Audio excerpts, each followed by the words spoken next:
Hi friends, welcome back to our channel AL Foodology. வீடியோக்குள்ள போறதுக்கு முன்னாடி மறக்காம நம்ம சேனலுக்கு subscribe பண்ணிட்டு பக்கத்துல இருக்கிற bell ஐகானை press பண்ணி all ஆப்ஷனை select பண்ணிக்கங்க.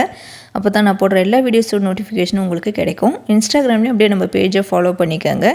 இன்னைக்கு நல்ல ஒரு டேஸ்டான வெள்ளரிக்காய் சாம்பார் ரெசிபி தான் செய்ய போறோம். வாங்க எப்படி செய்யறதுன்னு பார்க்கலாம். வெள்ளரிக்காய் சாம்பார் செய்யறதுக்காக பாசிப்பருப்பு வந்து நல்லா வாஷ் பண்ணிவிட்டு ஒரு 1/2 hour வந்து ஊற வச்சுருந்தேன். இதை இப்போ நம்ம வேக வச்சுக்கலாம். இது வேக வைக்கிறப்போ இது கூட பச்சை மிளகாய் சேர்த்துக்கலாம். நான் ஒரு 3 பச்சை மிளகாய் கீரி சேர்த்துருக்கேன். 2 பல் பூண்டு சேர்த்துருக்குறேன். ஒரு தக்காளி வந்து கட் பண்ணி வச்சுருந்தேன், அதை இதோட சேர்த்துருக்குறேன். அதே மாதிரி ஒரு 1/2 teaspoon அளவுக்கு மஞ்சள் தூள் சேர்த்துருக்குறேன். பருப்பு வேகிறதுக்காக கொஞ்சமாக உப்பு சேர்த்துக்கலாம். இதை சேர்த்துட்டு எல்லாத்தையும் ஒன்றா நல்லா நம்ம மிக்ஸ் பண்ணிக்கலாம். தேவையான அளவு தண்ணி வச்சு நல்லா வேக வச்சுக்கோங்க. வேக வச்சுட்டு நல்லா வந்து நம்ம மசிச்சு விட்டுக்கலாம். நான் வந்து பருப்பு வேக வச்சுட்டு இது வந்து தக்காளி பூண்டு எல்லாத்தையும் சேர்த்து நல்லா மத்து வச்சு நல்லா மசிச்சு எடுத்து வச்சுருக்கேன். நீங்கள் இதை அப்படியே சேர்த்து குக்கரில் கூட நீங்கள் வேக வச்சு எடுத்து வச்சுக்கோங்க. இப்போ நம்ம வந்து ஒரு பேன் வச்சு அதில் கடலை எண்ணெய் சேர்த்துக்கிறேன். ஆயில் ஹீட் ஆன பிறகு தாளிச்சிக்குவோம். 1 teaspoon அளவுக்கு ஜீரகம் சேர்த்துக்கலாம்.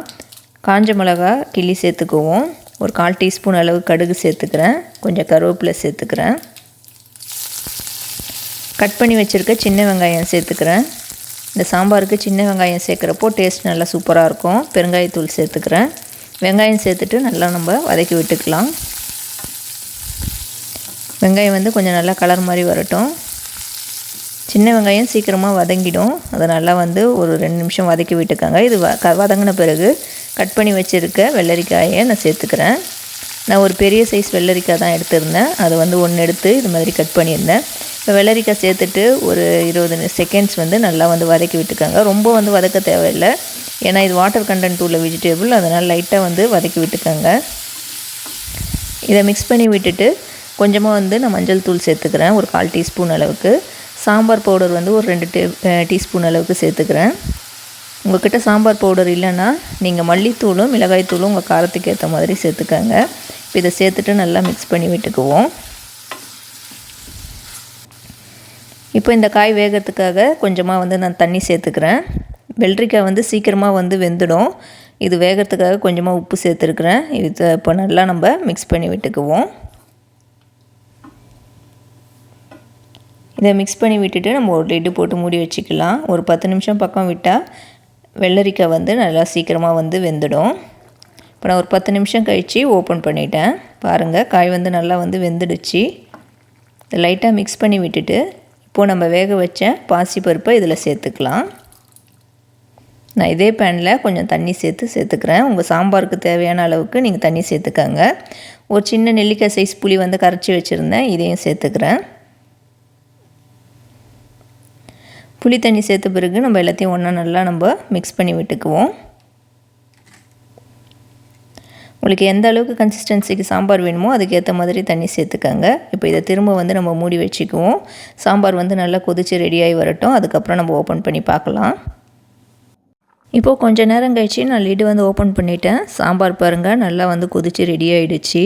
வெள்ளரிக்காய்லாம் வந்து நல்லா சூப்பராக வந்து வெந்திருக்குது. நான் இந்த கன்சிஸ்டன்சிலே வச்சுருக்கேன். நார்மலாக வெள்ளரிக்காய் சாம்பார் வந்து கொஞ்சம் தண்ணி கன்சிஸ்டன்சியில் தான் இருக்கும். இந்த ஸ்டேஜில் கொஞ்சமாக நான் வந்து கசூரி மேத்தி வந்து க்ரஷ் பண்ணி சேர்த்துருக்கேன். அது இன்னும் நல்லா டேஸ்ட் கொடுக்கும் சாம்பாருக்கு. இதை சேர்த்துட்டு நான் ஸ்டவ் வந்து ஆஃப் பண்ணிட்டேன். லாஸ்ட்டாக வந்து கட் பண்ணி வச்சுருக்க கொத்தமல்லி இலை சேர்த்துருக்கேன். கொத்தமல்லி இலை சேர்த்துட்டு நல்லா மிக்ஸ் பண்ணி விட்டுக்குவோம். சூப்பராக இருக்கும் இந்த வெள்ளரிக்காய் சாம்பார். இதை நல்லா வந்து நம்ம மிக்ஸ் பண்ணி விட்டுக்கலாம். நல்ல டேஸ்ட்டான ஒரு சூப்பரான ஒரு வெள்ளரிக்காய் சாம்பார் வந்து சூப்பராக ரெடி ஆகிடுச்சு.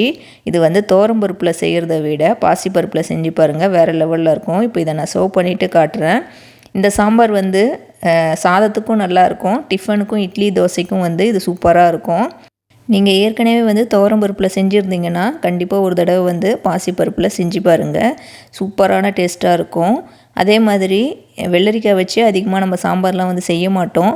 நீங்கள் ஒரு தடவை வந்து செஞ்சு பாருங்கள் வெள்ளரிக்காய் வச்சு, அதுக்கப்புறம் உங்களுக்கு ரொம்ப பிடிச்சிடும். கண்டிப்பாக நீங்கள் செஞ்சு பார்த்துட்டு எப்படி இருந்துச்சுன்ட்டு மறக்காமல் எனக்கு கீழே கமெண்ட் பண்ணுங்கள், உங்களுக்கு பிடிச்சிருந்ததா இல்லையான்னுட்டு. இந்த வீடியோ உங்களுக்கு பிடிச்சிருக்கும்னு நினைக்கிறேன். பிடிச்சிருந்தால் லைக் பண்ணிக்கோங்க. இந்த வீடியோவை உங்கள் ஃப்ரெண்ட்ஸ் அண்ட் ஃபேமிலிஸ்க்கும் ஷேர் பண்ணி விடுங்க. நம்ம ஏல் ஃபுட்டோலஜி சேனலை இது வரைக்கும் சப்ஸ்கிரைப் பண்ணாதவங்க அப்புறம் நம்ம ஏல் ஃபுட்டோலஜி சேனலில் ஃபஸ்ட் டைம் பார்க்குறீங்கனாலும் மறக்காமல் சப்ஸ்கிரைப் பண்ணிக்கோங்க. அப்படியே பக்கத்தில் இருக்கிற பெல் ஐக்கானையும் ப்ரெஸ் பண்ணிக்கோங்க. தேங்க்யூ ஃபார் வாட்சிங்.